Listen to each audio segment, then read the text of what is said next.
할렐루야. 사랑하는 대강의 가족 여러분, 오늘 하루도 하나님의 말씀과 동행하는 삶이 되길 소망합니다. 오늘 함께 나눌 하나님의 말씀은 마가복음 10장 6절에서 8절 말씀입니다. 창조 때로부터 사람을 남자와 여자로 지으셨으니 이러므로 사람이 그 부모를 떠나서 그 둘이 한 몸이 될지니라. 이러한즉 이제 둘이 아니요 한 몸이니. 아멘. 이 로버트 슈만이라는 사람이 있습니다. 이 사람은 프랑스 유명한 법률가이며 또 정치가였습니다. 외무장관, 재무장관을 지냈고 1979년부터 2년간 수상을 역임한 사람입니다. 근데 그는 결혼하지 않은 독신자였습니다. 지위가 지위인 만큼 결혼하기로 마음만 먹으면 얼마든지 훌륭한 신부감을 고를 수 있었을 겁니다. 한 언론인이 그 이유를 물었습니다. 그러자 슈만은 이렇게 대답했습니다. 여러 해 전이었습니다. 제가 지하철을 타고 가던 중에 실수로 매우 아름다운 여인의 발을 밟은 적이 있습니다. 당황한 제가 사과를 하려고 그 여자에게 돌아서는 순간 그 여자는 마치 개가 짖듯이 욕을 퍼붓는 것입니다. 이 멍청한 놈아, 아니 자기 앞도 제대로 보지를 못해 눈은 떴다 무엇에 쓰냐. 그러더니 고개를 들고 저를 보는 순간 그녀 얼굴이 빨갛게 붉어지고 어쩔 줄 몰라 하면서 이렇게 말을 하는 것입니다. 아, 선생님 미안합니다. 저는 제 발을 밟은 사람이 남편인 줄 알았습니다. 그래서 나는 결혼하지 않기로 마음먹었습니다. 실제로 겪은 일인지 아니면 코믹한 이야기로 답변을 한 것인지는 알 수 없습니다. 그러나 슈만의 이야기는 행복한 결혼 생활이 결코 쉬운 것이 아니라는 교훈이 담겨 있습니다. 사람들은 결혼으로 들어가면서 누구나 행복한 결혼 생활을 꿈꾸고 또 확신합니다. 불행할 것이라고 생각하면 누가 결혼을 하겠습니까? 다른 사람들이 다 불행해도 우리만은 행복할 것이라고 생각하고 결혼에 꼴이 납니다. 그런데 그 환상이 무너지는 데에는 긴 시간이 걸리지 않습니다. 신혼여행에서 돌아오는 길에 각자의 집으로 돌아가는 신혼부부도 있고 자식들 때문에 참고 살다가 모두 출가시키고는 이혼을 소송하는 중년 이혼도 적지 않습니다. 이것이 무엇을 말해주는 겁니까? 결혼 생활이 행복하지 못하다는 것이죠. 그렇다면 우리가 행복하게 결혼 생활을 다져나가는 비결은 무엇입니까? 우리의 결혼이 행복하기를 원하시는 하나님께서는 오늘 본문에 그 비결을 담겨 놓으셨습니다. 먼저는 떠날 것을 떠나야 합니다. 7절을 보면 이러므로 사람이 그 부모를 떠나서, 결혼은 부모를 떠나는 것으로 시작됩니다.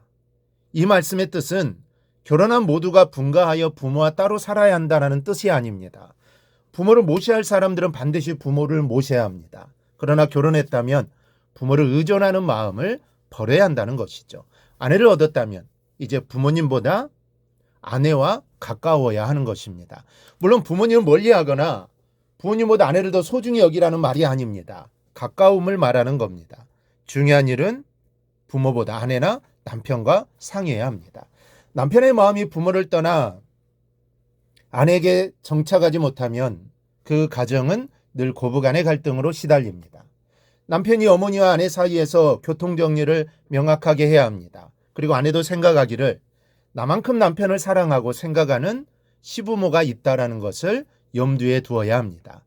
특히 아내가 결혼 생활에 속상한 일이 있을 때마다 친정으로 전화하는 것은 결혼 생활을 망치기로 작정하는 겁니다. 떠날 것을 떠나야 결혼 생활이 행복할 수 있습니다. 그래야 더 깊이 있게 부모에게 효도할 수 있게 되는 겁니다. 부부가 화목하지 않고 어떻게 효도할 수 있습니까? 그래서 부모를 떠나십시오. 이것이 결혼의 출발점입니다. 떠나야 할 것이 부모뿐이 아닙니다. 결혼하면서 떠나야 할 것이 참 많습니다. 부부 생활에 장애가 되는 습관이나 고정관념, 또 사고방식을 떠나 고칠 것을 생각하고 있어야 합니다. 이 결혼이란 자기의 재생산입니다. 다시 만들어지겠다는 결단이 행복을 가져옵니다. 쉬운 일은 아니지만 이렇게 살아야 행복한 결혼 생활을 할 수 있다는 것을 잊지 않기를 바랍니다. 그리고 이를 잘 실천하여 행복한 가정을 이루기를 축복합니다. 또 하나는 한 몸이 되어야 합니다. 8절입니다. 그 둘이 한 몸이 될지니라. 이러한즉 이제 둘이 아니요 한 몸이니. 이 결혼의 공식은 희한합니다. 수학 공식은 하나 더하기 하나가 둘인데 결혼 공식은 하나 더하기 하나는 하나입니다. 그러니까 결혼은 상식적으로 살면 실패합니다. 부부 사이에 상식을 들이대기 시작하면 금방 가게 되는 것이죠.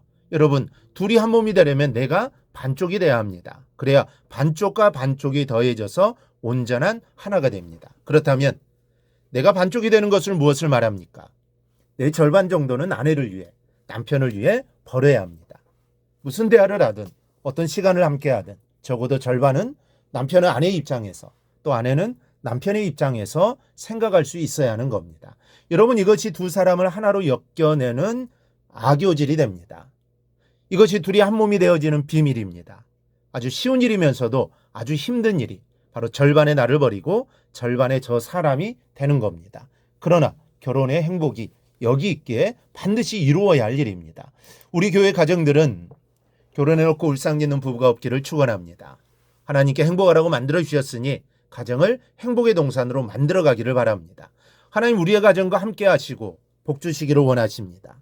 하나님이 그 마음을 알아 대강의 모든 가정들은 행복한 가정, 행복한 삶을 꼭 살아가기를 주님의 이름으로 축원합니다. 오늘 묵상한 말씀을 굳게 잡고 삶으로 실천하며 살아내는 대강의 모든 성도들이 되기를 축복합니다.